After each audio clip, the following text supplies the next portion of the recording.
Educational implication of Reconstructionism. Reconstructionism emerged in 1920, 1930s as a response to social, economic, and political challenges to the time, particularly the Great Depression and the rise of totalitarianism. कि देखिए ये रिकॉन्स्ट्रक्शनिज्म जो philosophy है ये first world war बाद में ही इसी का एमर्जेंस हुआ था 1920s 30s की तरफ, जब दुनिया एकदम बिखरा हुआ था। दुनिया का हर तरफ उस टाइम वो वार चल रहा था और उस टाइम का ये जो फिलोसफी का एमर्जेंस है वो हुआ था। और ये उस टाइम वॉर के वजह से दुनिया का जो सोशल, इकोनॉमिक और जो पॉलिटिकल चैलेंजेस था वो सारे के सारे चैलेंजेस को ओवरकम्स करने के लिए ही ये फिलोसफी का एमर्जेंस हुआ था। और ये फिलोसफी जब एमर्जेंस हो रहा था तब ग्रेट डिप्रेशन और वो टोटलिटेरियनिज्म नाम का जो दो तरह का जो फिलोसफी है उसी का एमर्जेंस हो रहा था। और वो जब स्प्रेड करने लगा था तब ये रिकंस्ट्रक्शनिज्म का स्टार्ट हुआ था।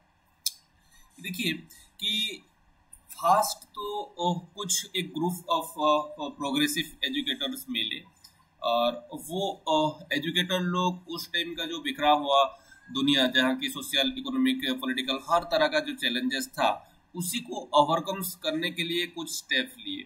और जो ग्रुप ऑफ प्रोग्रेसिव एजुकेटर इकट्ठा हुए थे और वो आइडिया उनका दिमाग में लाए थे, उनका फ्रंटियर्स थिंकर बोला गया था। फ्रंटियर थिंकर बोला गया था और इनका जो मेन गोल था वो था to create a more equitable society, कि ये लोग चाहते थे कि एक इक्विटेबल सोसाइटी बनाया जाए। और उसके लिए ही ये फ्रंटियर थिंकर्स जो थे वो लोग काम कर रहे थे। लेकिन 1930 के आसपास सोसाइटी में और कुछ वो फेमस फिलोसोफर आए जिसके कारण कि ये फ्रंटियर थिंकर्स का जो आइडियोलॉजी, जो फिलोसफीज था उसी में कुछ धीमा दिखा गया था। और उसके बाद सेकेंड वर्ल्ड वॉर फिर स्टार्ट हो गया। सेकेंड वर्ल्ड वॉर स्टार्ट खत्म होने के बाद आए कि George S Counts and Theodore Brameld specially Theodore Brameld आए और ये एक बोल्ड स्टेप लेकर आए थे रिकंस्ट्रक्शनिज्म के लिए। और ये रिकंस्ट्रक्शनिज्म जो फिलोसफी है इसी को सोशल रिकंस्ट्रक्शनिज्म भी बोला जाता है और इसी का रूट जो है वो प्राग्मेटिज्म के अंदर है। और प्राग्मेटिज्म से ही ये सोशल रिकंस्ट्रक्शनिज्म जो थ्योरी है, जो फिलोसफी है, उसी का एमर्जेंस हुआ था। और सेकेंड वर्ल्ड वॉर के बाद थियोडर जो ब्रेमेल्ट थे वो बहुत सारा अच्छा काम किए थे ये रिकंस्ट्रक्शनिस्ट को लेकर। इसीलिए ये जो थियोडर ब्रेमेल्ट थे उनको रिकंस्ट्रक्शनिज्म का फाउंडर्स भी बोला जाता है। ओके, फाउंडर भी बोला जाता है। और इनका कुछ अच्छा जो किताब जैसे कि pattern of educational philosophy, education in cultural perspective towards a reconstructed philosophy of education, cultural foundation of education, and interdisciplinary approach. These are the some of the creation uh, of Bremel's। तो ये जो pattern of educational philosophy, education in cultural perspective towards a reconstructed philosophy in education, cultural foundation of education and ये सब ये ब्रेमेल्ट्स जो थे उनका creation था। और मैं पहले से बोल चुका हूँ कि ये रिकंस्ट्रक्शनिज्म जो है ये थ्योरी का एमर्जेंस फर्स्ट वर्ल्ड वॉर के बाद हुआ था। लेकिन कुछ फर्स्ट वर्ल्ड वॉर के बाद ये फ्रंटियर थिंकर, कुछ ग्रुप ऑफ प्रोग्रेसिव एजुकेटर आए और वो लोग इसको डेवलप किए थे। लेकिन उस टाइम कुछ रेपुटेड फिलोसोफर आए, उनका नाम मेरा दिमाग से चला जा रहा है, तो उनका जो जब उनका आइडियोलॉजी सामने रखे तो इनका जो फिलोसफी है वो थोड़ा धीमा पड़ गया था। लेकिन बाद में सेकेंड वर्ल्ड वॉर होने के बाद ये जो हमारा ब्रेमेल्ट थे वो फिर इसी को रिवाइव किए थे और इसीलिए ही ये ब्रेमेल्ट को रिकंस्ट्रक्शनिज्म का फाउंडर माना जाता है। और इनका जो क्रिएशन है, राइटिंग है, वो ये सब है pattern of educational philosophy, education in cultural perspective towards reconstructed philosophy of education, cultural cultural foundations of education और इंटरकल्चरल अप्रोच हो गया। तो उसके बाद ये रिकंस्ट्रक्शनिज्म जो है इसी को सोशल रिकंस्ट्रक्शनिज्म भी बोला जाता है और क्रिटिकल थ्योरी बोला जाता है।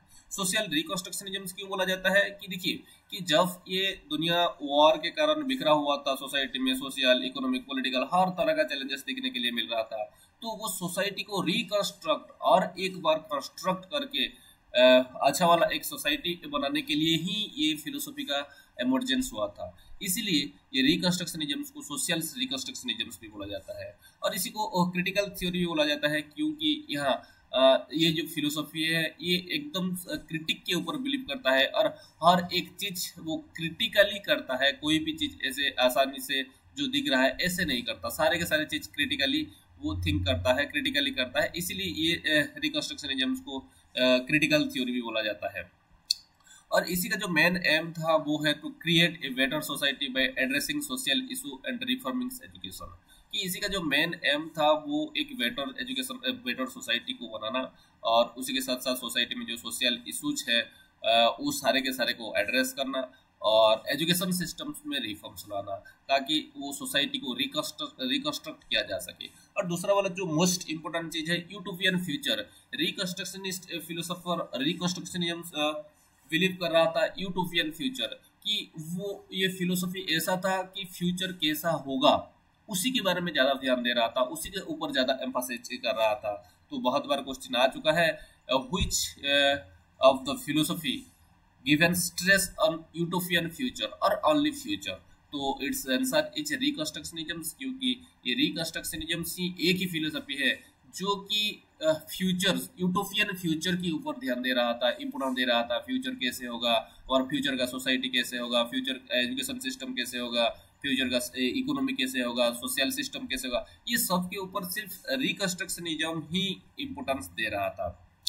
अगर हम लोग सोशल रिकंस्ट्रक्शनिज्म को एजम्पशंस देखें तो ये उसका पहला था, the survival of our society is threatened by many problems including racism, sexism, poverty, pollution, population explosion, energy shortage, illiteracy, inadequate health care and unemployment among other।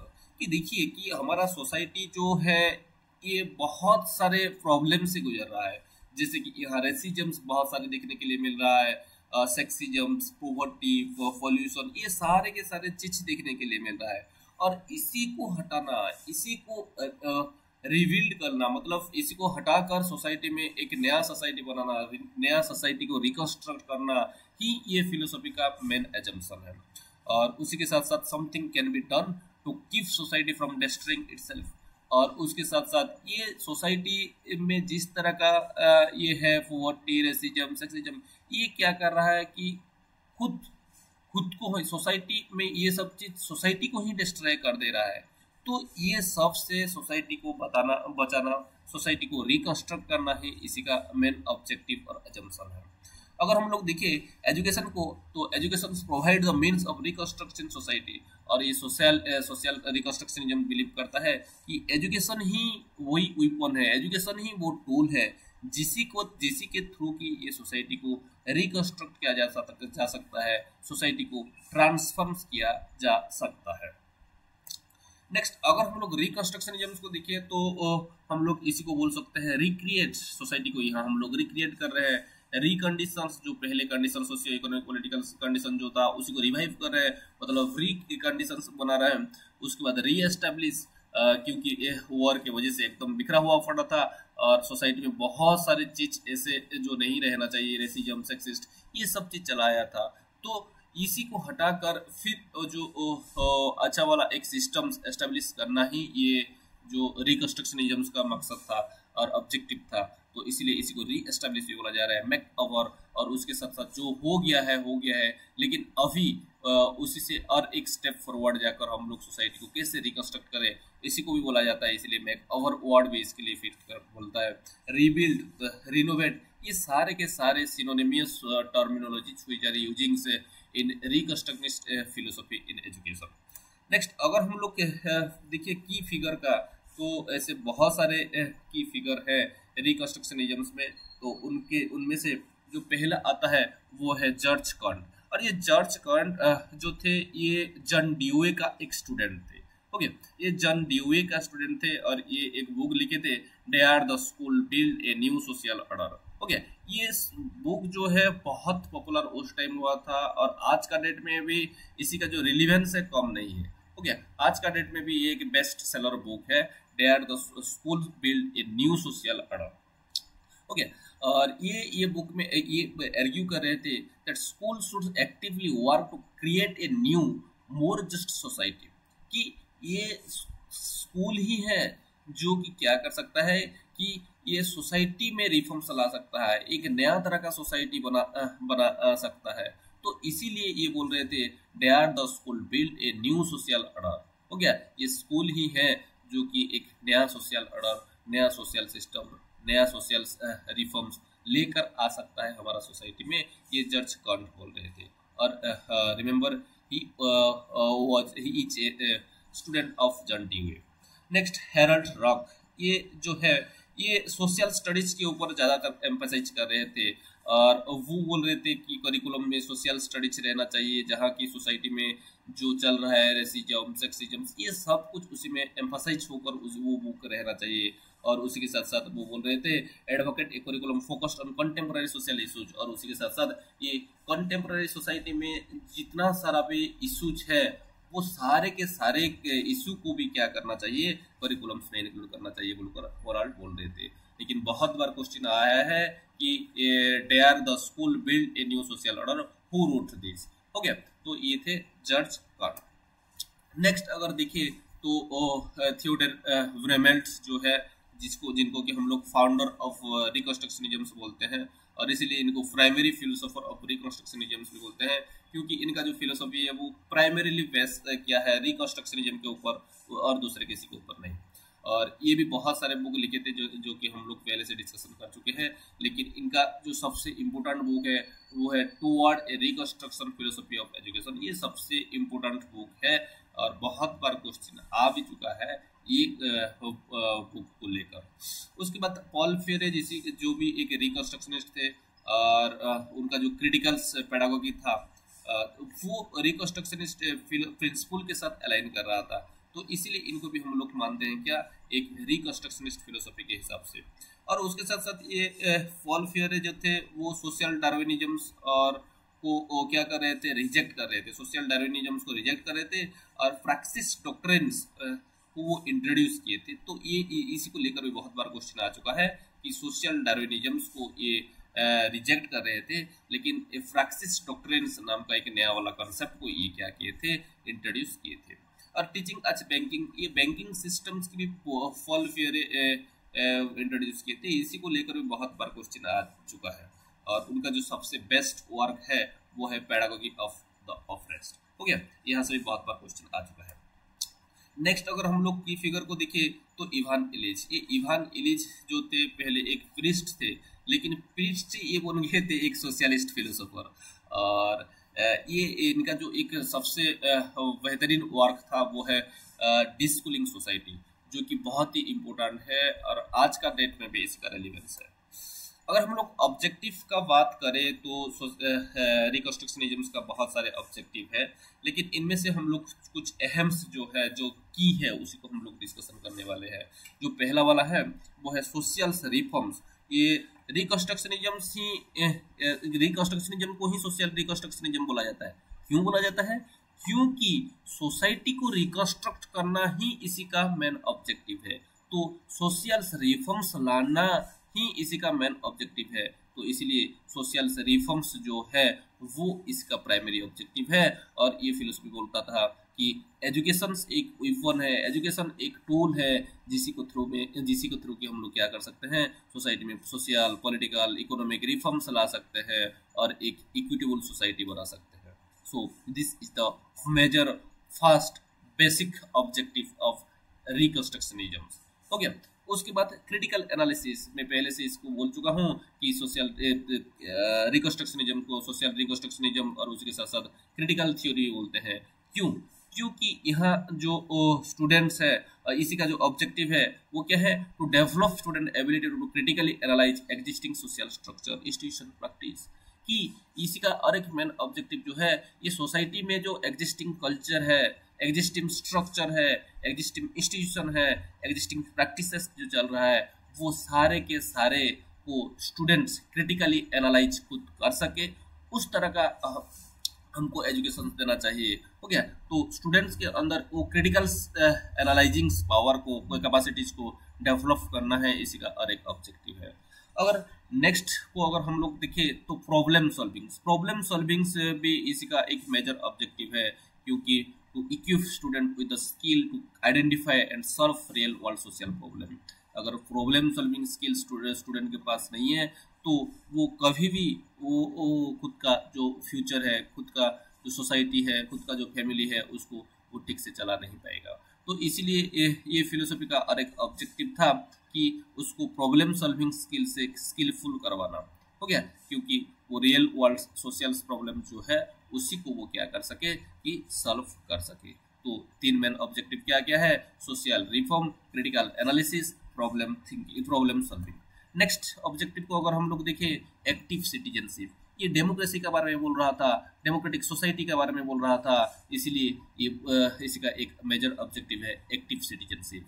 तो ये वाला एजुकेशन से, ये वाला फिलोसफी के एजुकेशन सिस्टम्स का जो और एक ऑब्जेक्टिव था वो क्या है? To prepare student for active participation in democratic processes and social change movement, कि ये स्टूडेंट्स को प्रिपेयर करवाना जैसे कि वो लोग एक्टिवली डेमोक्रेटिक प्रोसेस में पार्टिसिपेट कर सके, और उसी के साथ साथ वो सोसाइटी में जो चेंजेस आ रहा है, सोसाइटी में जो चेंजेस चाहिए, वो सोशल चेंज मूवमेंट में क्या कर सकते हैं कि एक्टिवली पार्टिसिपेट कर सकते हैं। तो active citizenship another objective of रिकंस्ट्रक्शनिज्म।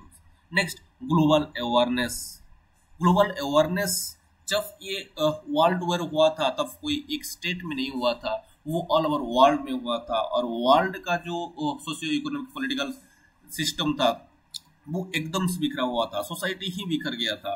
तो इसीलिए इसी का और एक ऑब्जेक्टिव था global awareness, to foster understanding of global issue and promote international cooperation. कि इसीलिए इसी का और एक मेजर ऑब्जेक्टिव है कि ये जो ग्लोबल इश्यूज है उसी को ऊपर स्टूडेंट का अंडरस्टैंडिंग प्रमोट करना, अंडरस्टैंडिंग को फोस्टर करना, और उसी के साथ साथ इंटरनेशनल कोऑपरेशंस को प्रमोट करना भी इसका और एक मेन ऑब्जेक्टिव है। नेक्स्ट, सोशल जस्टिस में पहले से तुमको बोल चुका हूँ कि जब मैं बोल रहा था सोसाइटी में जो एग्जिस्टिंग है, सेक्सिस्ट, रेपिस्ट, रेसिस्ट, ये सारे के सारे क्या है कि सोसाइटी में एक तरह का काला चीज है।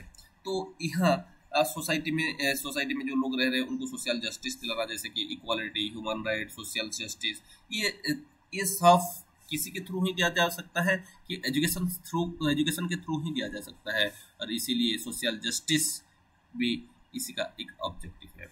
Next, cultural transformation. सी कि सोसाइटी में बहुत सारे कल्चर है जो कि बहुत पुराना है, और जहाँ की बहुत सारे अच्छा चीज नहीं है। हो गया, अच्छा चीज नहीं है, वो सारे के सारे चैलेंजेस को एक्सेप्ट करना, और उसी में कल्चरल चेंजेस लाना ही क्या है कि ये जो रिकंस्ट्रक्शनिज्म है इसी का और एक ऑब्जेक्टिव है। उसमें चेंजेस लाना, उसमें रिफॉर्म लाना, और वो इनइक्वालिटी, इनजस्टिस जो है उसी को खत्म करना ही और एक ऑब्जेक्टिव है। नेक्स्ट ऑब्जेक्टिव है एनवायरमेंटल स्टेवर्डशिप्स, कि एक एनवायरमेंटल अवेयरनेस स्टूडेंट्स के अंदर डेवलप करना, क्योंकि एक सस्टेनेबल सोसाइटी डेवलप किया जा सके, सस्टेनेबल सोसाइटी रिकंस्ट्रक्ट किया जा सके।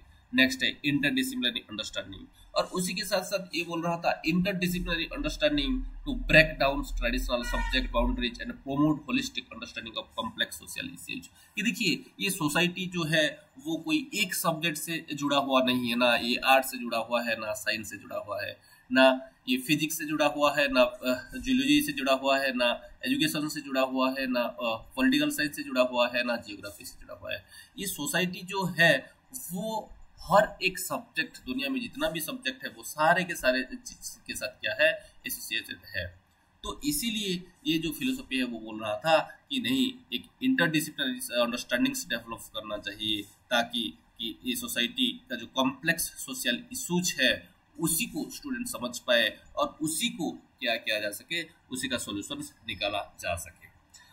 और नेक्स्ट बोल रहा था एथिकल डेवलपमेंट, एथिक्स आज का डेट में, एथिक्स आज का डेट में नहीं, जब फास्ट वर्ल्ड और वार जब हो रहा है तब एथिक्स का जो चीज है वो गायब हो जा रहा है। तो ये फिलोसफी जो है इसीलिए बोल रहा था to cultivate a strong sense of ethics and social responsibility in student, कि स्टूडेंट्स लोगों के अंदर एक स्ट्रांग एथिकल सेंस और सोशल रेस्पॉन्सिबिलिटी ही क्रिएट करना, ये रिकंस्ट्रक्शनिज्म का एक मेन ऑब्जेक्टिव है। नेक्स्ट मीडिया लिटरेसी, कि to develop critical analysis skill for understanding and creating media message, ये भी एक ऑब्जेक्टिव है हमारा रिकंस्ट्रक्शनिज्म को।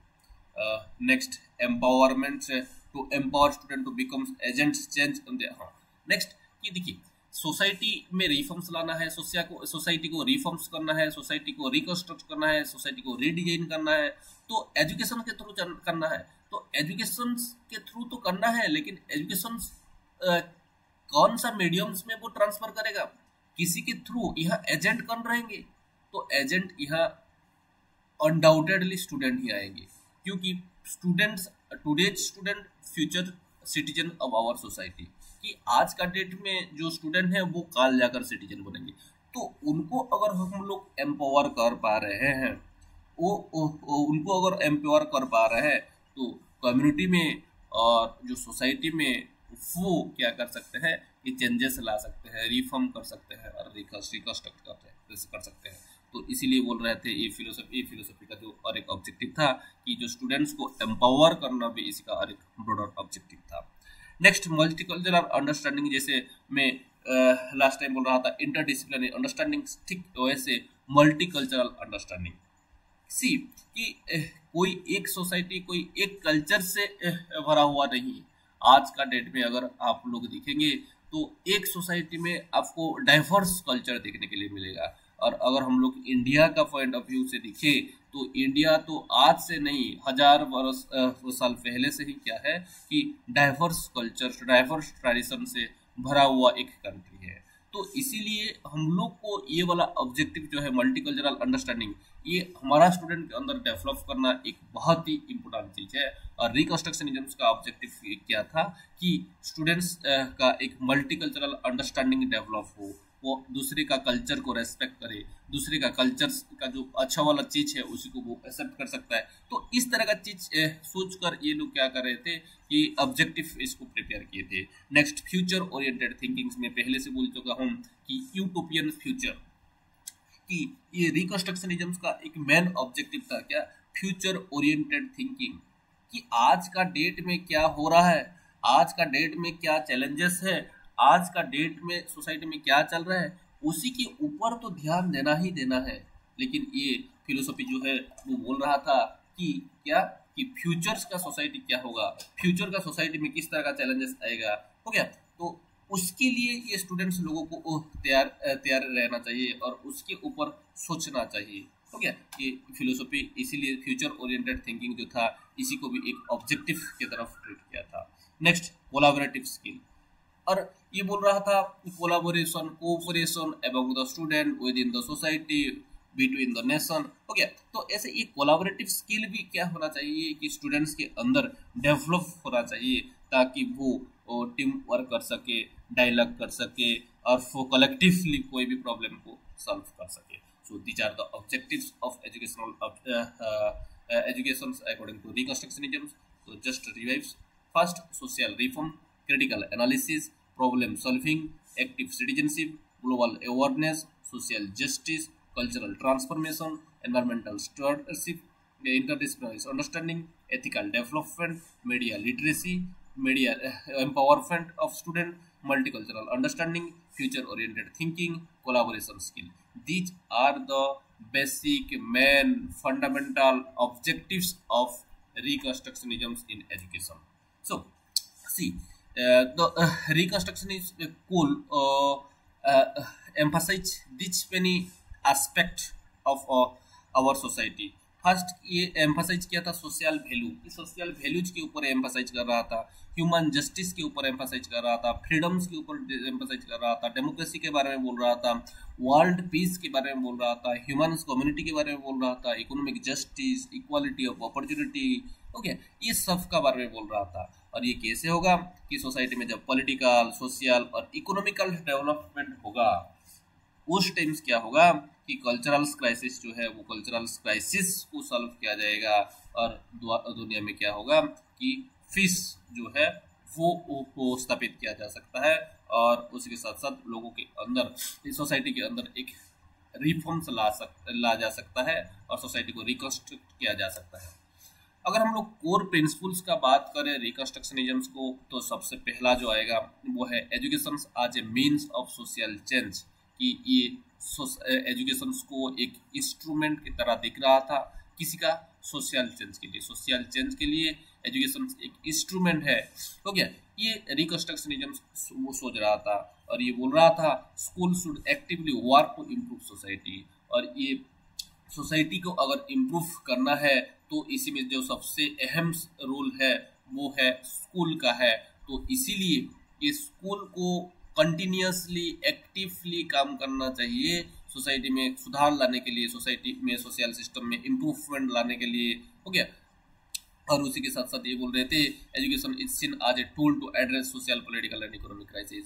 मैं पहले से इसको बहुत बार बोल चुका हूँ कि ये एजुकेशन इनके हिसाब से एक इंस्ट्रूमेंट है जिसी के थ्रू की सोसाइटी में जो सोशल पॉलिटिकल इकोनॉमिक चैलेंजेस जो है, जो क्राइसिस है, जो इशूज है, इसी को सॉल्व किया जा सकता है।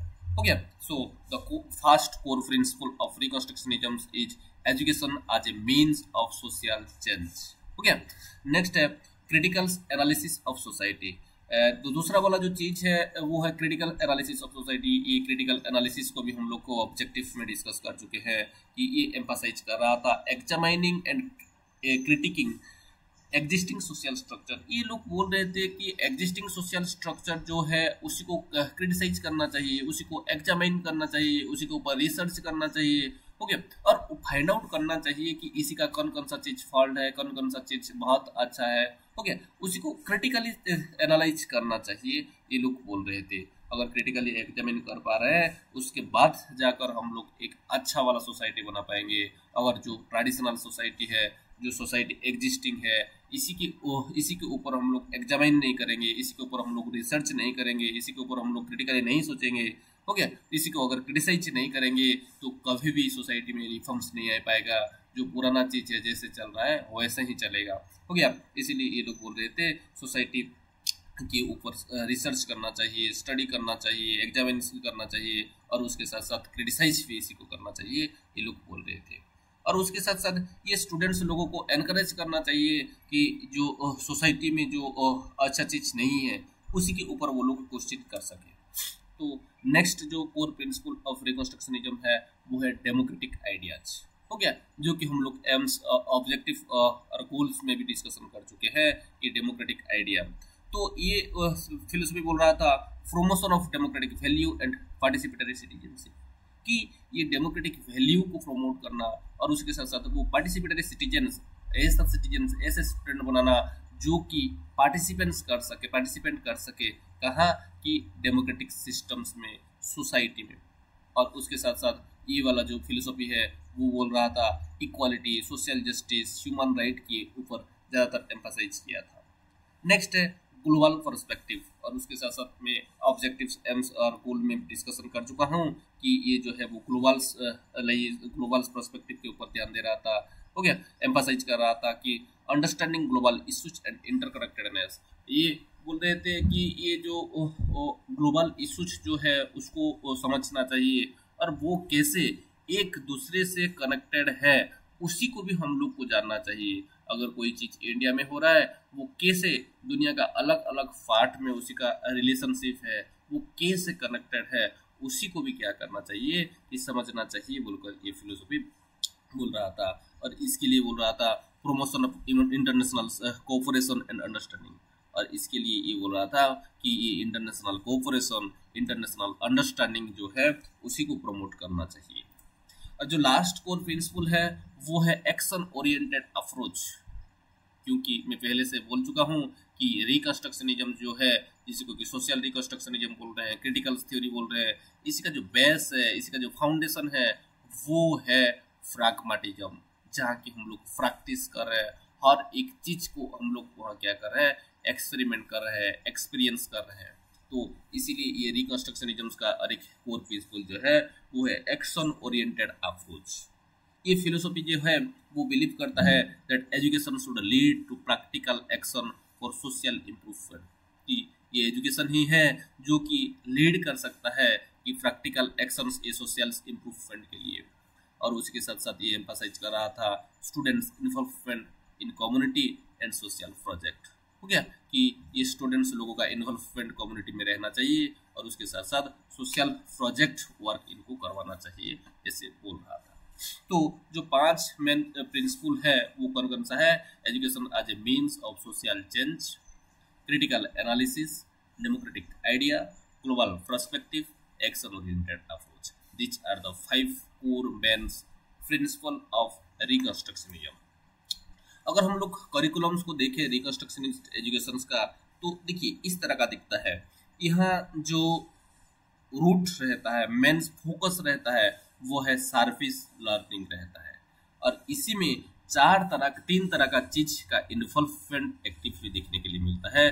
फर्स्ट है कम्युनिटी इन्वॉल्वमेंट, दूसरा वाला एकेडमिक स्टडी, तीसरा वाला है क्या, प्रैक्टिकल एक्सपीरियंस। जब कम्युनिटी इन्वॉल्वमेंट प्रैक्टिकल एक्सपीरियंस के साथ मिल रहा है तब क्या देखने के लिए मिल रहा है, वॉलंटियरिज्म एंड कम्युनिटी सर्विसेज, उसका प्रोडक्शन हमको देखने के लिए मिल रहा है। और वॉलंटियरिज्म और कम्युनिटी सर्विसेज के थ्रू हम लोग क्या कर पा रहे हैं कि स्टूडेंट्स को कम्युनिटी में इन्वॉल्व करवा पा रहे हैं और वो जो प्रैक्टिकल एक्सपीरियंस उसको दे पा रहे हैं। जब हम लोग सिविक्स एजुकेशन दे रहे हैं तो कम्युनिटी में स्टूडेंट्स को एंगेज कर पा रहे हैं और उसी के साथ साथ उसी का एकेडमिक स्टडी भी करवा पा रहे हैं। जब हम लोग एक्सपीरियंशियल लर्निंग और इंटर्नशिप के बारे में बोल रहे हैं तब एकेडमिक स्टडी हो रहा है और उसके साथ साथ उसको एक प्रैक्टिकल एक्सपीरियंस मिल रहा है। तो इसी का जो कोर एलिमेंट है वो क्या है, community involvement, academic study, practical experience. और ये 3 चीज किसी के थ्रू हो सकता है, civic education, experiential learning and internship, और ये वॉलंटियरिज्म और कम्युनिटी सर्विसेज के थ्रू ही क्या किया जा सकता है, अचीव किया जा सकता है। कहा एक क्वेश्चन आया था तो ये 3 दे दिया था और एक दूसरा वाला कोई दिया था, हो गया। और ऐसे बहुत सारा क्वेश्चन आ चुका है। नेक्स्ट अगर हम लोग रिकंस्ट्रक्शनिस्ट फिलोसोफी के हिसाब से करिकुलम्स को देखे, उसका नेचर को देखे, तो वो एकदम अलग एक दिखता है। वो पहले क्या होता है कि रिकंस्ट्रक्शनिस्ट करिकुलम्स इन्फॉर्म स्टूडेंट, कि यहाँ सिर्फ स्टूडेंट को इन्फॉर्म किया जाता है कि देखो ये सोसाइटी में क्राइसिस है, ये है, वो है, और उसके बाद स्टूडेंट यहाँ क्या करता है कि रिसर्च करता है, उसके ऊपर स्टडी करता है, उसको सॉल्यूशंस निकालता है, उसके साथ stir emotion within society, और उसके साथ साथ एक स्टूडेंट के अंदर ही क्या किया जाता है कि एक तरह का इमोशंस को क्रिएट किया जाता है, हो गया। Shed light upon social inequalities, और उसके साथ साथ करिकुलम ऐसा होना चाहिए जहाँ की सोशल इनइक्वालिटीज जो है उसी को भी वहाँ कुछ लाइट, मतलब कुछ इंफॉर्मेशन, कुछ चीज इंक्लूड करना चाहिए। Improve student abilities to think critically, और उस तरह का चीज, उस तरह का कंटेंट, उस तरह का कोर्सेस, प्रोग्राम्स इंक्लूड करना चाहिए जो कि क्या कर सकता है कि स्टूडेंट्स का जो क्रिटिकल थिंकिंग है उसी को इम्प्रूव एनहांस कर सकता है।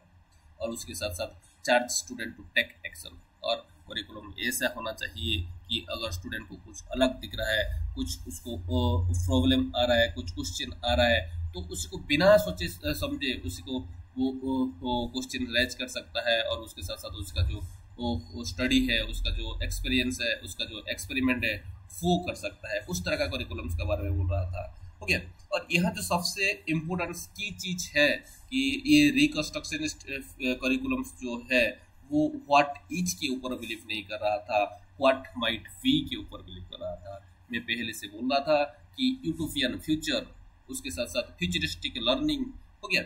और अभी मैं बोल रहा हूँ व्हाट माइट बी, हो गया। ये व्हाट इज के ऊपर बिलीव नहीं करता है। इसी का जो करिकुलम है वो व्हाट इज के ऊपर नहीं रहता है, वो रहता है व्हाट माइट बी। हो गया। तो इसीलिए ये जो फिलोसफी है, इसी का जो फ्यूचर है वो बहुत ही ब्राइट है। अभी ही हम लोग इसको एक्सप्लोर कर पाए हैं, और जब हम लोग नेक्स्ट डेकाड में अगर हम लोग देखेंगे तो ये रिकंस्ट्रक्शनिस्ट फिलोसफी जो है, इसी का जो पॉपुलराइजेशन है वो और ज़्यादा गेन करने वाला है, क्योंकि इसमें वो सारे के सारे चीज़ इंक्लूडेड है जो कि 21st सेंचुरी में आज का डेट में हम लोग बात कर रहे हैं। Okay, next nature of curriculum को अगर हम लोग देखें तो curriculum that emphasise cultural pluralism, equality and futurism. कि देखो ये जो करिकुलम्स है रिकंस्ट्रक्शनिस्ट करिकुलम, इनका 3 मेन एस्पेक्ट रहता है। पहला है प्लुरलिज्म, इक्वालिटी एंड फ्यूचरिज्म। देखिए प्लुरलिज्म कैसे कि हम लोग ऑब्जेक्टिव में पढ़ चुके हैं कि इंटरडिसिप्लिनरी अप्रोच और इंटरडिसिप्लिनरी अंडरस्टैंडिंग, इसी का मतलब क्या है, और ये कब आएगा, जब हम लोग मल्टीपल सब्जेक्ट को क्या करेंगे, एक साथ पढ़ाएंगे, मल्टीपल कोर्स को एक साथ पढ़ाएंगे एक स्टूडेंट को, तब क्या हो जाएगा कि प्लुरलिज्म आएगा। और ये करिकुलम्स इसीलिए क्या होना चाहिए, प्लुरलिज्म और प्लुरलिस्टिक होना चाहिए। उसके बाद इक्वालिटी, और ये करिकुलम्स में क्या रहना चाहिए, इक्वालिटी रहना चाहिए और इक्वालिटी को प्रमोट करना चाहिए। नेक्स्ट है फ्यूचरिज्म, और ये करिकुलम्स कैसे बनाना चाहिए कि आज का डेट में क्या चल रहा है और उसी के साथ साथ फ्यूचर में क्या होने वाला है, क्या हो सकता है, उसी के ऊपर बेस करके ही क्या होना चाहिए कि ये करिकुलम्स बनना चाहिए। और ये जो करिकुलम है वो examines the cultural heritage of society as well as entire civilization. और उसके साथ साथ मैं पहले से बोल रहा हूँ कि रिकंस्ट्रक्शनिज्म जो है वो चाहता है कि वो स्टूडेंट एग्जामिन करे, स्टडी करे कि जो कंटेम्प्रेरी कल्चरल ट्रेडिशन है, कल्चरल हेरिटेज है, कल्चरल नॉर्म है सोसाइटी में, उसको उसके ऊपर, और उसी के साथ साथ जो एंटायर सिविलाइजेशंस में किस तरह का कल्चर ट्रेडिशन चल रहा है उसी के ऊपर। हो गया। Not afraid to examine controversial issues, और उसके साथ साथ स्टूडेंट्स में एक जो एफ्रेडनेस रहता है, वो एफ्रेडनेस को खत्म करने के बारे में बोल रहा है कि करिकुलम ऐसा होना चाहिए कि बिना कुछ एफ्रेड किए, डरे, एक स्टूडेंट क्या कर सकता है, कोई भी कंट्रोवर्शियल इश्यूज को वो के ऊपर काम कर सकता है और उसको एग्जामिन कर सकता है। ओके, उस तरह का करिकुलम के बारे में ये बोल रहे थे। और उसके साथ साथ deliberately committed to bring about social and constructive changes, और उसके साथ साथ ये बोल रहा था कि कंस्ट्रक्टिव चेंजेस सोसाइटी में लेकर आने के बारे में, और उस तरह का करिकुलम बनाओ जहाँ के स्टूडेंट्स, जिसके कारण की कंस्ट्रक्टिव चेंजेस सोसाइटी में लेकर आ सके। और cultivate future planning attitude that consider the realities of the world, और उसके साथ साथ एक फ्यूचर्स प्लानिंग एटीट्यूड स्टूडेंट्स के अंदर के जैसे डेवलप हो पाए, उस तरह का करिकुलम्स बनाने के बारे में वो बोल रहा है। और उसके साथ साथ enlist student and teachers in a definite programme to enhance cultural renewal and interculturalism, और उसके साथ साथ enlist student and teacher in a definite programme to enhance, कि देखो कि स्टूडेंट के अंदर कल्चरल्स रिन्यूअल्स और इंटरकल्चरलिज्म को डेवलप करने के लिए कि ये स्टूडेंट्स के को एक प्रोग्राम्स प्रोवाइड करना चाहिए ऊपर, ये बोल रहा था। अगर करिकुलम्स को अगर हम लोग देखें, करिकुलम जब ये तो नेचर था, लेकिन की एस्पेक्ट को अगर हम लोग देखें तो जो फर्स्ट मन में आएगा वो है सोशल इशूज। हो गया, सोशल इशूज कि रिकंस्ट्रक्शनिस्ट फिलोसोफर के हिसाब से करिकुलम जो है वो contemporary social, political and economic problem के ऊपर बेस करके ही होना चाहिए। और उसी के साथ साथ जो करंट इवेंट जो है सोसाइटी में जो चल रहा है, और उसके साथ साथ जो रियल वर्ल्ड इशूज है, वो सारे के सारे सब्जेक्ट एरिया को हम लोग को क्या करना चाहिए कि करिकुलम में इंक्लूड करना चाहिए। नेक्स्ट, इंटरडिसिप्लिनरी अप्रोच, कि जो ट्रेडिशनल सब्जेक्ट सेंटर्ड जो करिकुलम है, जहाँ की हम लोग को कोई पर्टिकुलर सब्जेक्ट को एम्फसाइज करते हैं, ये उसी को मैं ऑब्जेक्टिव से तुमको बोलते आ रहा हूँ कि उसी को रिजेक्ट किया था। और ये बोल रहा था इंटरडिसिप्लिनरी अप्रोच कि सोसाइटी का जो कॉम्प्लेक्स सोशल इशूज है उसी को एड्रेस करने के लिए हमको इंटरडिसिप्लिनरी सिस्टम, इंटरडिसिप्लिनरी करिकुलम्स बनाना पड़ेगा। और उसके साथ साथ ये एम्फसाइज कर रहा था कि डिफरेंट एरियाज ऑफ नॉलेज के ऊपर, जो सोसाइटी में जो डिफरेंट सब्जेक्ट एरिया है, वो सारे के सारे एरिया का इंटरकनेक्टेडनेस के बारे में बोल रहा था। Next critical thinking and problem solving. ये क्रिटिकल थिंकिंग स्टूडेंट के अंदर कैसे डेवलप हो पाए, हो गया। प्रॉब्लम सॉल्विंग स्किल कैसे डेवलप हो पाए, उस तरह का चीज करिकुलम में डालने के लिए बोला था। Development of skill to analyze social issues and propose solution, कि सोसाइटी में जो इश्यूज है वो उसी को स्टूडेंट कैसे एनालाइज कर सके और वो इशू के लिए एक सॉल्यूशन को कैसे वो प्रपोज कर पाएगा, उस तरह का हम लोग को करिकुलम्स को डेवलप करना चाहिए, उस तरह से करिकुलम को डिजाइन करना चाहिए।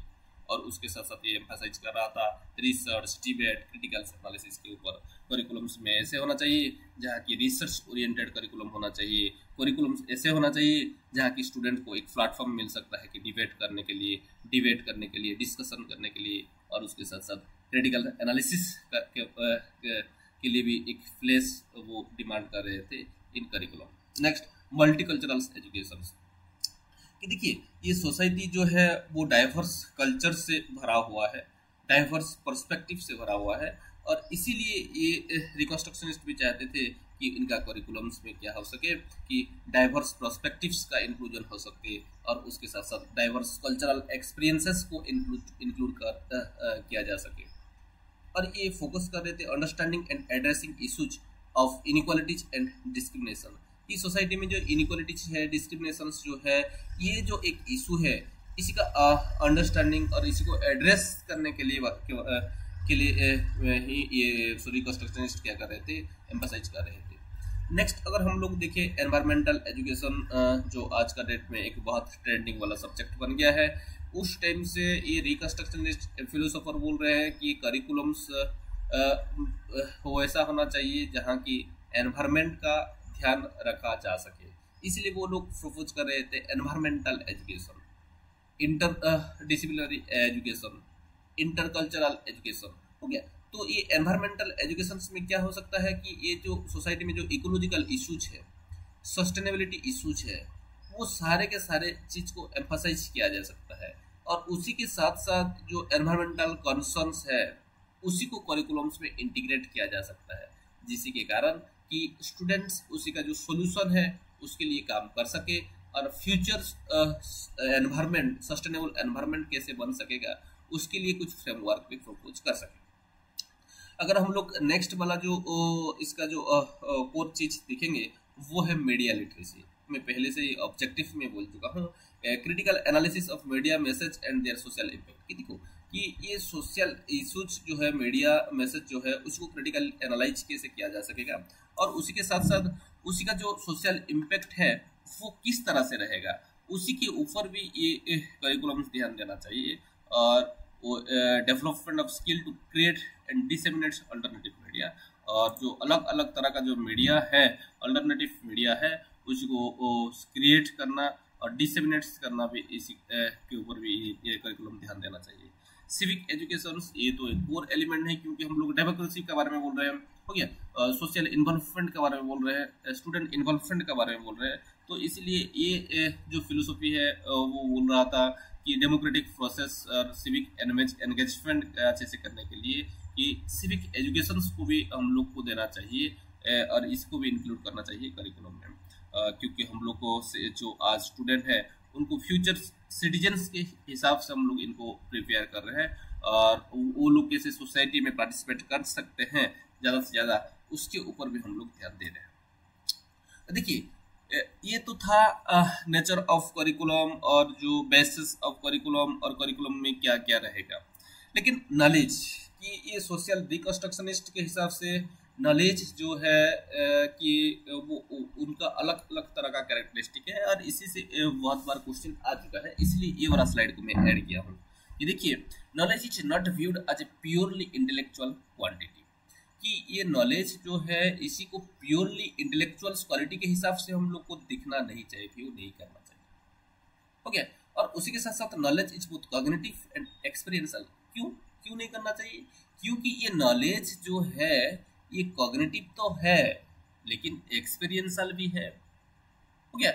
तो कॉग्निटिव तो है लेकिन उसी के साथ साथ एक्सपीरियंशियल भी है, और उसी के साथ साथ ये नॉलेज जो है ये एक पर्सनल एट्रीब्यूट है, ये जनरल एट्रीब्यूट नहीं है, ये एक पर्सनल एट्रीब्यूट है, ये इंडिविजुअल टू इंडिविजुअल वेरी करता है।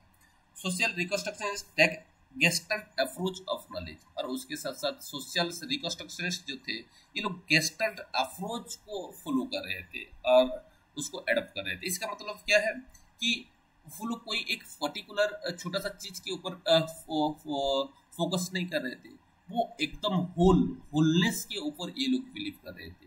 ओके, तो इसीलिए बोला जाता है कि ये रिकंस्ट्रक्शन जो है वो गेस्टल्ट अप्रोच टू नॉलेज को एडप्ट किए थे। और ये सोशल रिकंस्ट्रक्शनिस्ट जो थे वो लोग बोल रहे थे इंटरडिसिप्लिनरी नेचर्स के बारे में एंड क्वेश्चंस के बारे में। Social reconstruction also highlighted ethical and political dimension of knowledge, कि ये लोग ये एथिकल और पॉलिटिकल डायमेंशंस जो है नॉलेज का उसके ऊपर भी ये लोग एम्फसाइज किए थे। ये see this is the diagram of curriculums knowledge child and social action, कि सोसाइटी में जो इशूज है सोसाइटी है और सोसाइटी के ऊपर बेस करके ही करिकुलम्स डेवलप किया जाता है, करिकुलम डेवलपर निकलते हैं।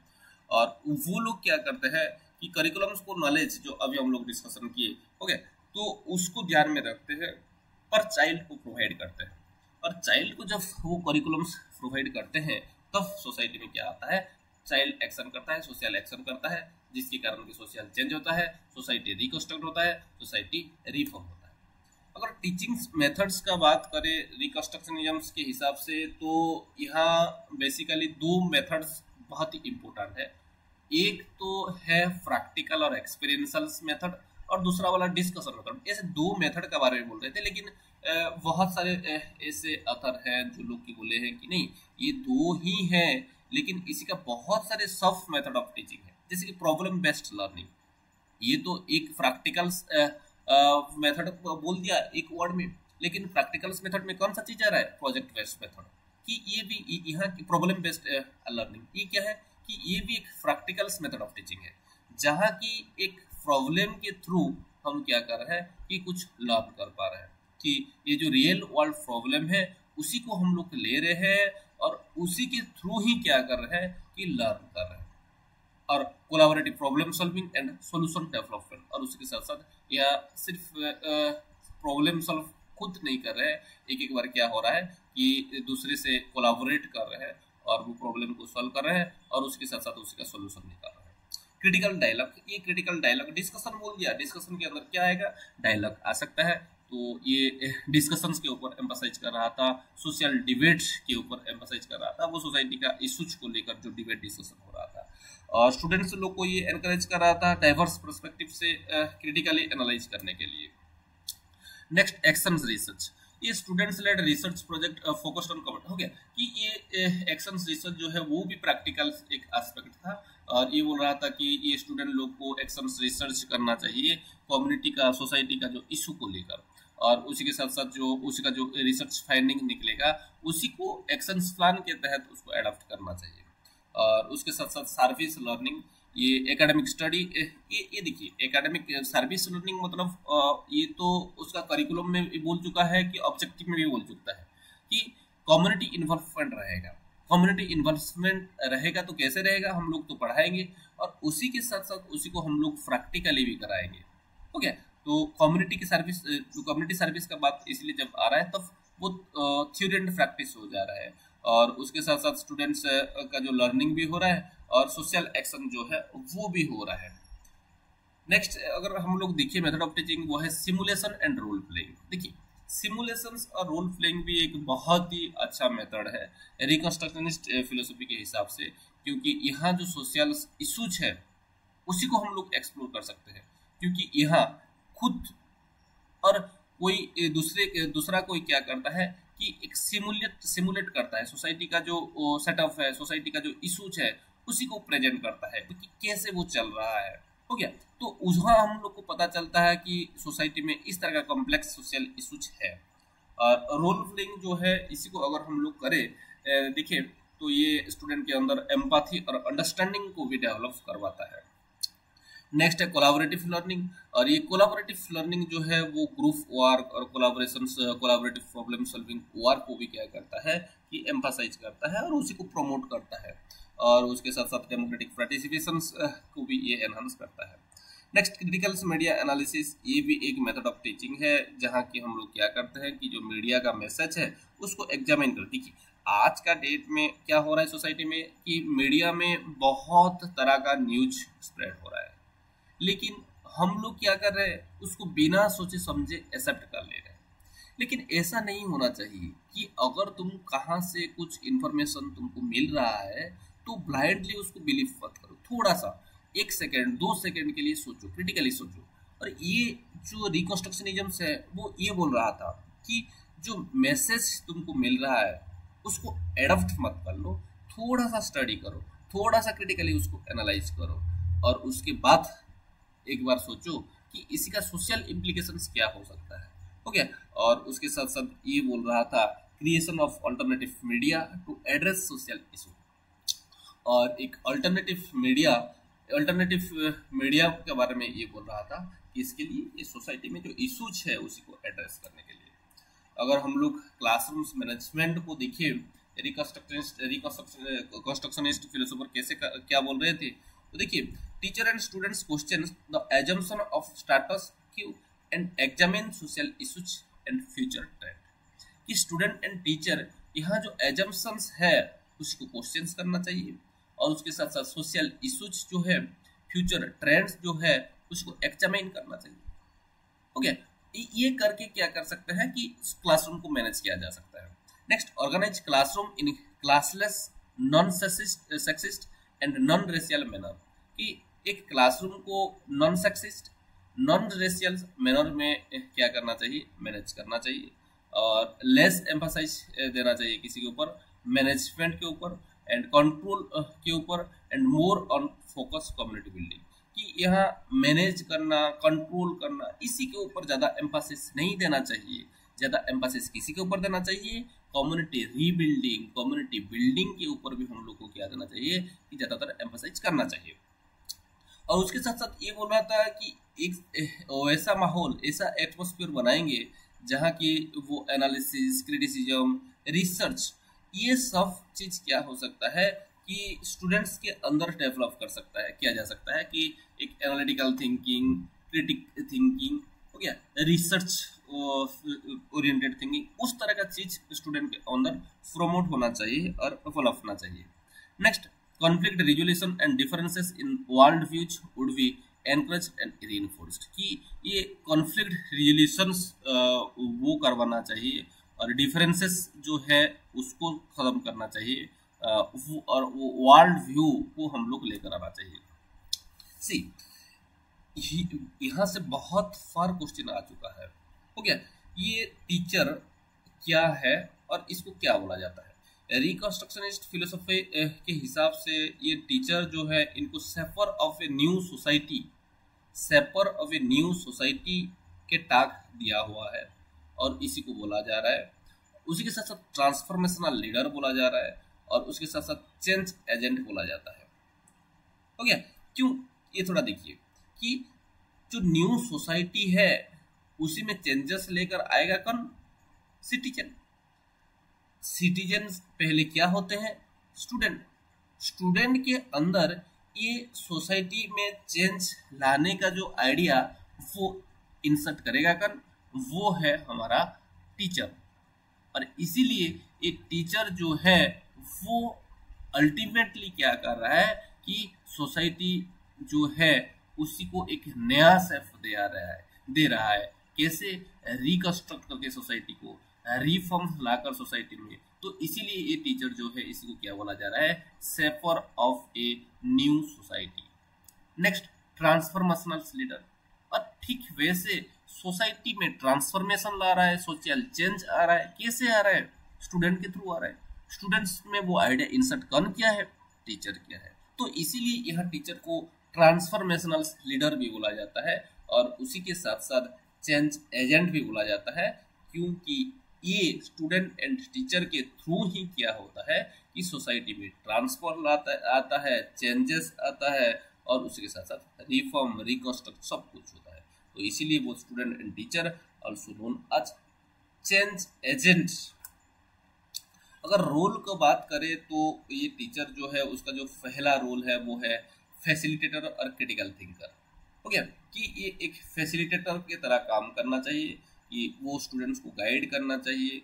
हो गया, और जो एजम्पशंस वाला क्वेश्चंस है उसी को एनालाइज करना चाहिए, उसको ड्रॉ करना चाहिए, और उसके साथ साथ एनालाइज करना चाहिए इशूज को, और encouraging independent thought and critical analysis, और उसके साथ साथ स्टूडेंट्स लोगों को एनकरेज करना चाहिए इंडिपेंडेंट थिंकिंग के लिए, क्रिटिकल एनालिसिस के लिए। और दूसरा वाला जो रोल है वो है सोशल एक्टिविस्ट।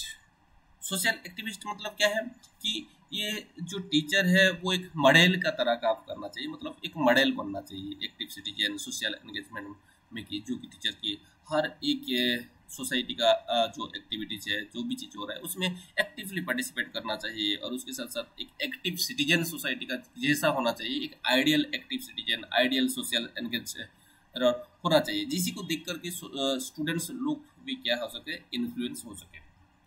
और उसके साथ साथ स्टूडेंट लोग को इंस्पायर करना चाहिए कि इस सोसाइटी में जो ऑर्डर है वो ऑर्डर को कैसे, वो सोशल इशूज को कैसे एड्रेस किया जा सके। उसके साथ साथ को लर्नर होना चाहिए, कि देखिए ये एक फिलोसफी जो है बहुत अच्छा चीज एक बोलता है कि यहाँ स्टूडेंट अगर लर्न कर रहा है तो स्टूडेंट सिर्फ लर्न नहीं कर रहा है, तो यहाँ कोलाबोरेटिव लर्निंग होता है कि स्टूडेंट और टीचर्स जो हैं वो दोनों एक साथ लर्न करते हैं।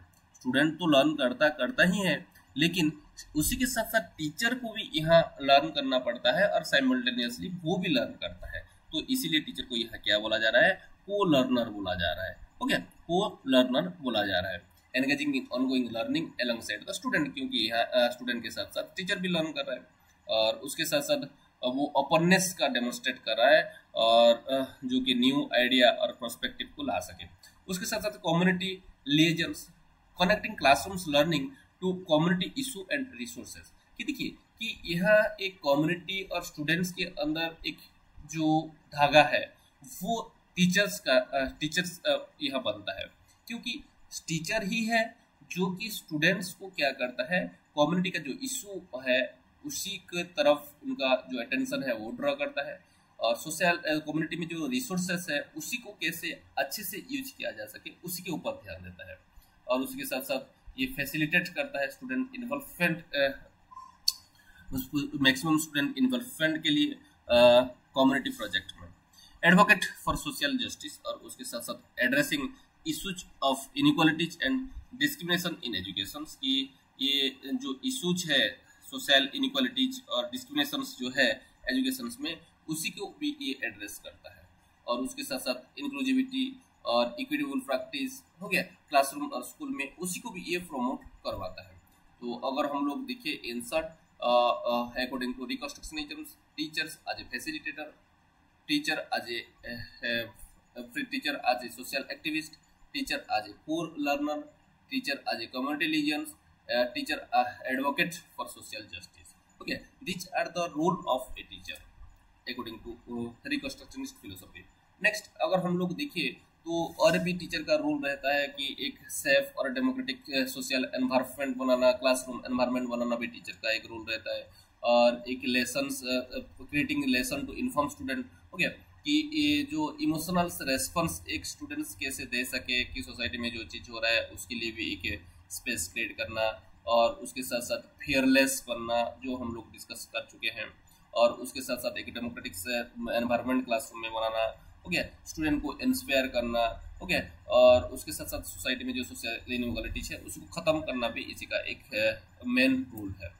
अगर हम लोग असेसमेंट का बात करें तो ये सोशल रिकंस्ट्रक्शनिस्ट जो थे वो लोग कोई फॉर्मल ऑब्जेक्टिव इवैल्यूएशंस को एक्सेप्ट नहीं कर रहे थे, वो लोग यूजुअली उसको एक्सेप्ट नहीं कर रहे थे, वो लोग बोल रहे थे कि सब्जेक्टिव इवैल्यूएशन, वो लोग प्राइमरी उनका जो इवैल्यूएशन था वो सब्जेक्टिव था, लाइक एग्जिस्टेंशियलिस्ट फिलोसोफर को अगर हम लोग देखें तो वो लोग क्लियरली डिनाई करते हैं कि ऑब्जेक्टिविटी नहीं आना चाहिए। ठीक इनसे उनका जैसे ये बोलता है कि प्राइमरीली सब्जेक्टिव इवैल्यूएशन होना चाहिए स्टूडेंट को इवैल्यूएट करने के लिए, आज वाला करिकुलम को इवैल्यूएट करने के लिए भी हम लोग को क्या करना चाहिए, सब्जेक्टिव इवैल्यूएट करना चाहिए।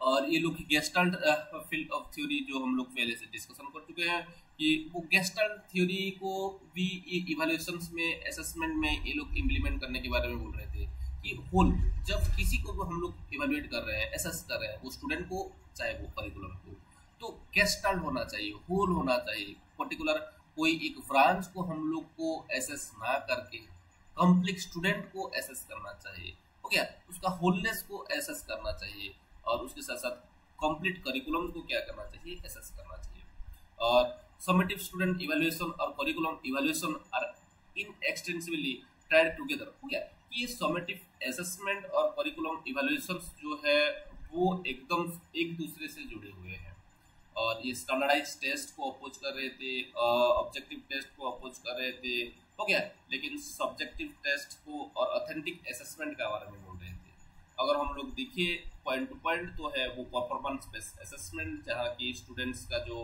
एबिलिटी है हो गया जो रियल वर्ल्ड प्रॉब्लम को सॉल्व करने के लिए उसी को देखकर ही हम लोग असेस कर रहे थे असेस करने के बारे में बोल रहे थे और इसके लिए वो लोग प्रोजेक्ट प्रेजेंटेशन पोर्टफोलियो ये सब का क्या कर रहे थे यूज कर रहे थे नेक्स्ट ऑथेंटिक असेसमेंट स्किल ये असेसमेंट कैसे होना चाहिए कि रियल वर्ल्ड कॉन्टेक्स्ट में होना चाहिए कि कोई बोल दिया कोई लिख दिया ये नहीं होना चाहिए मतलब रियल वर्ल्ड में वो कितना दूर तक अप्लाई कर पा रहा है वो क्या सीखा है वो क्या उसी को ही असेस करना चाहिए असेस करना के लिए बोल रहे थे और इसीलिए प्रैक्टिकल एप्लीकेशन प्रॉब्लम सॉल्विंग के बारे में ये बोल रहे थे next self and peer assessment ये लोग बोल रहे थे कि आज का डेट में जो बोल रहे थे हम लोग को असेसमेंट आज लर्निंग असेसमेंट बाय पीयर या तो ये जो है और पीयर असेसमेंट जो बोल रहे हैं कि ये सब चीज रिकंस्ट्रक्शनिस्ट बोल रहे थे कि student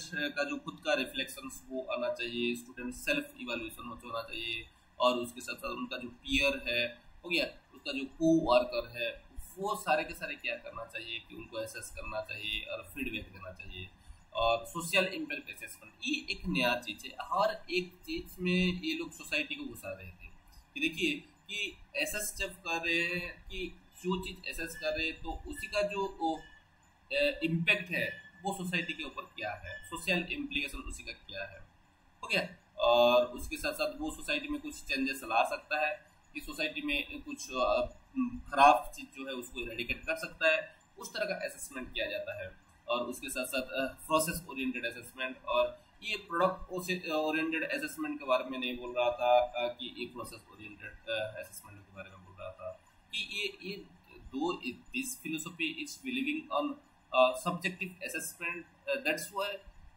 this philosophy also believe on process oriented assessment कि देखिए कि जब एक बच्चा का मैथमेटिक्स कर रहा है और एक अच्छा वाला मैथमेटिक्स कर रहा है जिसका कि 1 से 1.5 पेज उसका प्रोसेस हो रहा है लेकिन आंसर निकल रहा है सिर्फ एक ही वर्ड तो ये जो फिलोसफी है वो बोल रहा था कि वो जो प्रोडक्ट है वो जो आंसर पर्टिकुलर आंसर है उसी के ऊपर नहीं ध्यान देना चाहिए ध्यान किसी के ऊपर देना चाहिए कि प्रोसेस वो बच्चा जो है कौन सा प्रोसेस में कैसे वो आंसर निकल रहा है हो गया तो इसीलिए हम लोग ये रिकंस्ट्रक्शन बोल रहा था कि प्रोसेस के ऊपर ज्यादा एम्फसाइज देना चाहिए ना कि प्रोडक्ट के ऊपर देना चाहिए assessment of critical thinking collaboration and problem solving skill ये critical thinking collaboration problem solving इसी को भी एसेस करने के बारे में बोल रहे थे अगर हम लोग स्ट्रेंथ को देखिए ये रिकंस्ट्रक्शनिज्म का तो ये जो रियल वर्ल्ड इशूज है इसी को एड्रेस करता है वो सब चीज ये रियल वर्ल्ड इशू को लेकर ही बनता है तो इसीलिए इसी का जो रिलेवेंस है वो कंटेम्प्रेरी वर्ल्ड में बहुत ही ज़्यादा है हो गया और ये जो स्टूडेंट्स हैं उनको एक्टिव सिटीजन बनाता है और उसके साथ साथ एक सोशल एंगेजमेंट लेकर आता है दूसरा वाला चीज अगर देखिए तो स्टूडेंट के अंदर वो क्रिटिकल थिंकिंग जो है इसी का जो मेन ऑब्जेक्टिव ही क्रिटिकल थिंकिंग है तो इसीलिए उसी का जो प्रमोशन है जो आज का डेट में हमारा एक नीड है हो गया जिसके बारे में हम लोग बोल रहे हैं तो इसीलिए इसी का ये एक स्ट्रेंथ है अगर हम लोग और देखिए तो ये सोशल रेस्पॉन्सिबिलिटी के ऊपर बिलीव कर रहा है कि देखिए जो हो जाने से भी हम लोग अल्टीमेटली सोसाइटी में ही रहेंगे और सोशली अगर हम लोग रेस्पॉन्सिबल नहीं बनेंगे तो हम लोग कभी भी एक अच्छा वाला सोसाइटी नहीं बना पाएंगे हो गया तो इसीलिए ये बोल रहा था ये एम्फसाइज ऑन सोशल रेस्पॉन्सिबिलिटी ये एक अच्छा वाला स्ट्रेंथ पॉइंट है इसी का इंटरडिसिप्लिनरी अप्रोच में पहले से बोल चुका हूँ, डेमोक्रेटिक वैल्यू। ओके, देखिए this is some of the philosophical foundation, that is realism, idealism, pragmatism। okay, तो कैसे ये पेरिनियलिज्म, एसेंशियलिज्म, प्रोग्रेसिविज्म, रिकंस्ट्रक्शन, कहाँ से कौन सा फिलोसफी आया है? ये देखिए, मैं तो आपको बोल दिया, ये रिकंस्ट्रक्शनिस्ट फिलोसफी जो है ये जो प्राग्मेटिज्म के ऊपर बेस करके बना हुआ है। ओके, ठीक ऐसे अगर हम लोग पेरिनियलिज्म को दिखे तो पेरिनियलिज्म रियलिज्म के ऊपर बेस करके बना हुआ है। ओके, पेरिनियलिज्म रियलिज्म के ऊपर बेस करके बना हुआ है, आइडियलिज्म और रियलिज्म के ऊपर बेस करके बना हुआ है एसेंशियलिज्म, और प्राग्मेटिज्म के ऊपर बेस करके बना हुआ है प्रोग्रेसिविज्म। इसीलिए जब हम लोग दिख रहे हैं रिकंस्ट्रक्शनिज्म को, तो इसी का जो ग्रोथ है वो डायरेक्शन इन टाइम है, वो एकदम ग्रोथ है, reconstruct present, change society, safe future. इसलिए इसी का जो ऑब्जेक्टिव है वो की चीज है, ये सब चीज है। लेकिन पेरिनियलिज्म का जब बात कर रहे हैं तब ये रियलिज्म से आया है, तो इसीलिए ये बोलता है प्रिजर्व करना पास्ट को। ठीक ऐसे एसेंशियलिज्म, आइडियलिज्म, ये सब चीज क्या बोलते हैं कि पास्ट को प्रिजर्व करना ही इनका अच्छा जो बड़ा मकसद है और ऑब्जेक्टिव है। अगर एजुकेशनल वैल्यू का बात करें तो ये रियलिज्म, पेरिनियलिज्म, आइडियलिज्म, एसेंशियलिज्म, ये सब के लिए क्या है कि वैल्यू को प्रिजर्व करना, वैल्यू को जो रहता है वो फिक्स्ड रहता है, एब्सोल्यूट रहता है, ऑब्जेक्टिव रहता है। लेकिन जब हम लोग रिकंस्ट्रक्शनिज्म, प्रोग्रेसिविज्म, प्राग्मेटिज्म को देख रहे हैं कि वैल्यू एब्स्ट्रैक्ट नहीं है, वैल्यू फिक्स्ड नहीं है, वैल्यू ऑब्जेक्टिव नहीं है। वैल्यू क्या है? वैल्यू सब्जेक्टिव है, वैल्यू रिलेटिव है और वैल्यू चेंजेबल है।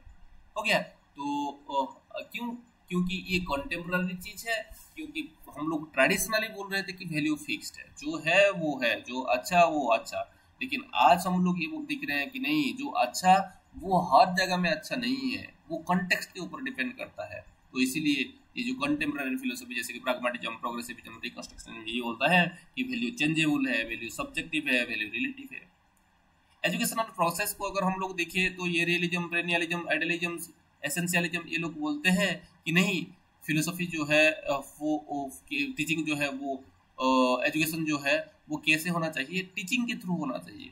लेकिन प्राग्मेटिज्म, प्रोग्रेसिविज्म, रिकंस्ट्रक्शनिज्म ये बोलते हैं कि नहीं, ये सेल्फ लर्निंग, टीचर यहाँ नहीं पढ़ाना चाहिए, स्टूडेंट को खुद लर्न करना चाहिए, एक्सपीरियंस करना चाहिए, इसी के ऊपर ये लोग ध्यान देते हैं। इंटेलेक्चुअल फोकस को अगर हम लोग देखें तो ये जो ट्रेडिशनल वाले फिलोसफी है, ये लोग क्या बोल रहे थे कि ये लोग बोल रहे थे ट्रेन, डिसिप्लिन द माइंड, इसके बारे में बोल रहे थे। लेकिन ये लोग बोलते हैं engage in problem solving, social task, इसके ऊपर ये लोग ध्यान देते हैं। सब्जेक्ट मैटर को अगर हम लोग ध्यान दें तो ये जो ट्रेडिशनल फिलोसफीज है वो लोग बोलता है कि कैसे उसका सेल्फ इम्पोर्टेंस रहेगा, हो गया, उसी के ऊपर इम्पोर्टेंस देता है। लेकिन ये कंटेम्पोररी वाला बोलता है ऑल हैव सिमिलर वैल्यू, की सारे के सारे चीज क्या है कि सिमिलर वैल्यूज है। करिकुलम्स को दिखे तो ये 3 Rs के ऊपर ट्रेडिशनल वाले बिलीव करते हैं, लेकिन कंटेम्पोररी बोलते हैं कि 3R और उसके साथ साथ आर्ट, साइंस और वोकेशनल्स के ऊपर भी ये लोग बिलीव करते हैं। अगर लर्निंग का बात करें, ट्रेडिशनल वाले बोलते हैं कॉग्निटिव लर्निंग, डिसिप्लिन, हो गया। लेकिन हम लोग दिख पा रहे हैं कंटेम्पोररी को, तो ये लोग बोलते हैं एक्सप्लोरेटरी लर्निंग, डिस्कवरी लर्निंग, हो गया। ग्रुपिंग को अगर हम लोग देखिए, ट्रेडिशनल बोलते हैं होमोजेनियस ग्रुप होना चाहिए, लेकिन ये कंटेम्पोररी लोग बोलते हैं नहीं नहीं नहीं, इंटरकल्चरल होना चाहिए, इंटरडिसिप्लिनरी होना चाहिए, हेट्रोजेनियस होना चाहिए, हो गया, कल्चरली डाइवर्स होना चाहिए अल्टीमेटली, हो गया। अगर टीचर्स को देखिए तो ये ट्रेडिशनली ये लोग बोलते थे डिसेमिनेट, लेक्चर, डोमिनेट इंस्ट्रक्शन, इसी के बारे में बोल रहे थे। लेकिन अभी जो कंटेम्पोररी फिलोसफी निकल रहा है वो बोलता है एक फैसिलिटेटर होना चाहिए, कोच होना चाहिए, चेंज एजेंट होना चाहिए। स्टूडेंट का अगर बात करें तो ये ट्रेडिशनल्स वाले बोलते हैं कि वो रिसिप्ट्स नॉलेज, पैसिव, ये पैसिव होना चाहिए। लेकिन ये बोलते हैं नहीं, facilitate, engage, discover, construct knowledge, हो गया, ये सब चीज होना चाहिए बोलकर ये लोग बोलते हैं। सोशल को अगर देखिए तो ट्रेडिशनल वाले बोलते हैं डायरेक्शनल, कंट्रोल, रिस्ट्रिक्शन, लेकिन कंटेम्पोररी बोलते हैं इंडिविजुअलिज्म। सिटीजनशिप को दिखे तो ट्रेडिशनल वाले बोलते हैं कॉग्निटिव पर्सनल डेवलपमेंट, लेकिन ये कंटेम्पोररी बोलते हैं पर्सनल सोशल डेवलपमेंट।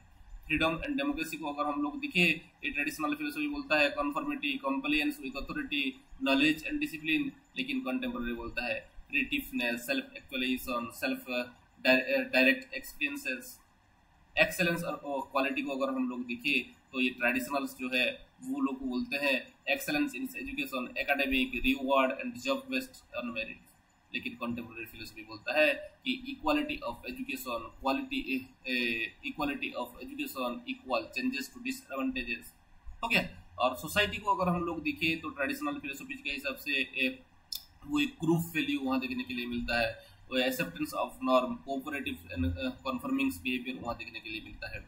लेकिन कंटेम्प्रेरी में क्या होता है कि individual growth, individual ability, importance of individualism, ये सब कुछ देखने के लिए मिलता है। अगर क्रिटिसिज्म को देखिए तो ये है जो इसका जो पोटेंशियल फॉर इंडोक्ट्रिनेशन की जो वो सारे के सारे चीज की सोसाइटी के ऊपर ही ध्यान देता है।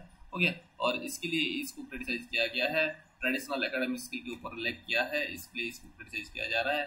कॉम्प्लेक्सिटी इम्प्लीमेंटेशन बोल तो दिया है, इम्प्लीमेंट करना बहुत मुश्किल हो रहा है, इसलिए इसके ऊपर एक क्रिटिसाइज किया जा रहा है।